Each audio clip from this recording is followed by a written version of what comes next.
Hello and welcome. Welcome to another episode of The Relationship Theory. Here we take difficult emotions and we talk them out like they are a regular conversation. Mind-body connection. Although I won't be talking about exercise as much as I'll just be talking about how connected the mind and the body can be. I've been reading my book, You Are You, again. I've been reading the trilogy series all over again. And I realized that I was trying to highlight this one thing, a mind-body connection. Now, because You Are You is not on the surface level about this kind of stuff, what I realize is instantly talking about, especially along with everything else that my series promotes, is this. Your mind produces signals. You know how in the world, when you're in this body, you have instinct and intuition and your nervous system? I realized that part of the issue that we have with reality is that we don't know how to tie together the synapses that we experience when it comes to life, the way that we react, and how we instantiate our own reactions to the world. I think there's just a question of sanity when you get to the conversation about relationship with self, because relationship with self means trusting self without socializing with the community, without talking to anybody. That's where the question of sanity comes from. You might have to ask yourself, who am I really listening to?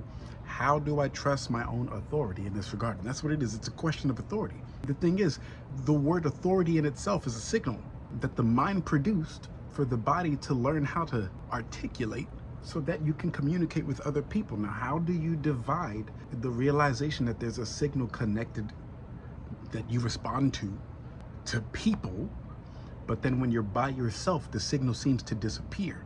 That's what this vlog is on, mind-body connection. There's a way to grasp authority with no one around, because it is inevitably a signal that you're responding to. So whose authority do you actually listen to when you encounter it? In you or in someone else? Who is actually picking up the signal? The world can only reflect what you are projecting. It can only reflect it. So if that's the case, who are you listening to when the projection of authority stands without? That's what my books are talking about, especially in the first one. My books are always talking about relationship quality and the quality of relationship. And the reason why is because there should be a signal that is evoked within you whenever you think about self. That's why in the breakthrough protocol I wrote that self means soul evolving light force, because at a certain point what we start to realize is light in itself is information. Thanks to the eyes, the ocular vision, the senses, the synapses, and the nerves, they respond to light.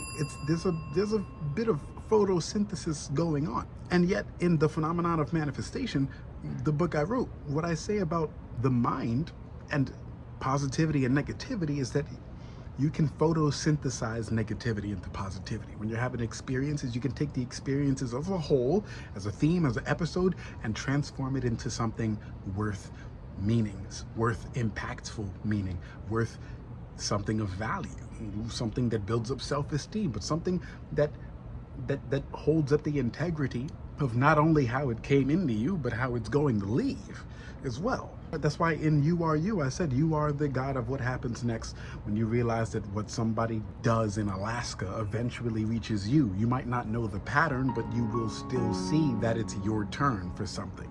Your turn for what? Authority. The mind-body connection recognizes authority when it knows it's your turn. That's this episode of The Relationship Theory. Just be sure to get a connection with yourself so that you know when your turn comes up. Enjoy the rest of your day.